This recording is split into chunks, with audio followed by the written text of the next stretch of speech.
Il était une fois une veuve qui avait deux filles. L'aînée lui ressemblait si fort d'humeur et de visage que qui la voyait, voyait la mère. Elles étaient toutes deux si désagréables et si orgueilleuses qu'on ne pouvait vivre avec elles. La cadette, qui était le vrai portrait de son père pour la douceur et pour l'honnêteté, était avec cela une des plus belles filles qu'on eût su voir. Comme on aime naturellement son semblable, cette mère était folle de sa fille aînée, et en même temps avait une aversion effroyable pour la cadette. Elle la faisait manger à la cuisine et travailler sans cesse. Il fallait entre autres choses que cette pauvre enfant allât 2 fois le jour puiser de l'eau à une grande demi-lieue du logis, et qu'elle en rapportât plein une grande cruche. Un jour qu'elle était à cette fontaine, il vint à elle une pauvre femme qui la pria de lui donner à boire.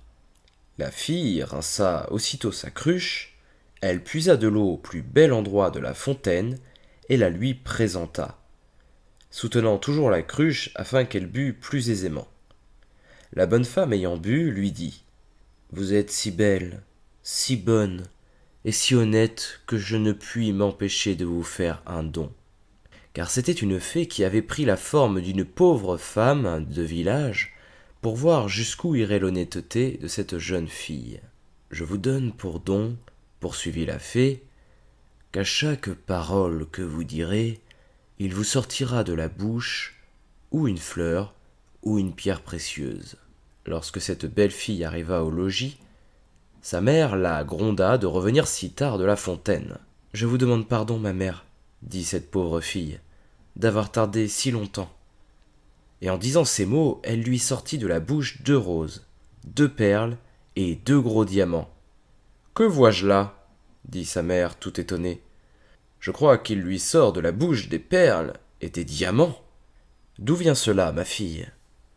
Ce fut la première fois qu'elle l'appela sa fille. La pauvre enfant lui raconta naïvement tout ce qui lui était arrivé, non sans jeter une infinité de diamants. « Vraiment, dit la mère, il faut que j'y envoie ma fille. Tenez, Fanchon, voyez ce qui sort de la bouche de votre sœur quand elle parle.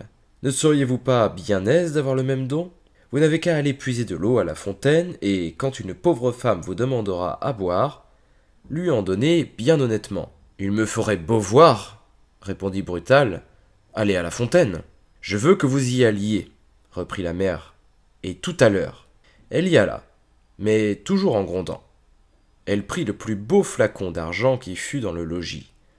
Elle ne fut pas plus tôt arrivée à la fontaine qu'elle vit sortir du bois une dame magnifiquement vêtue, qui vint lui demander à boire. C'était la même fée qui avait apparu à sa sœur, mais qui avait pris l'air et les habits d'une princesse, pour voir jusqu'où irait la malhonnêteté de cette fille. « Est-ce que je suis venue ici, lui dit cette Brutale orgueilleuse, pour vous donner à boire ? Justement, j'ai apporté un flacon d'argent tout exprès pour donner à boire à madame. J'en suis d'avis.